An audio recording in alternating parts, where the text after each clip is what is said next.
नीलाञ्जनसमाभासं रविपुत्रं नियमाग्रजं छायामार्तण्डसम्भुतं तं नमामि शनैश्चरम् नीलाञ्जनसमाभासं रविपुत्रं नियमाग्रजं छायामार्तण्डसम्भुतं तं नमामि शनैश्चरम् नीलाञ्जनसमाभासं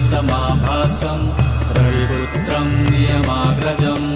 छायामार्तण्डसम्भुतं तं नमामि शनैश्चरम् नीलाञ्जनसमाभासं रविपुत्रं नियमाग्रजं छायामार्तण्डसम्भुतं तं नमामि शनैश्चरम् नीलाञ्जनसमाभासं रविपुत्रं नियमाग्रजं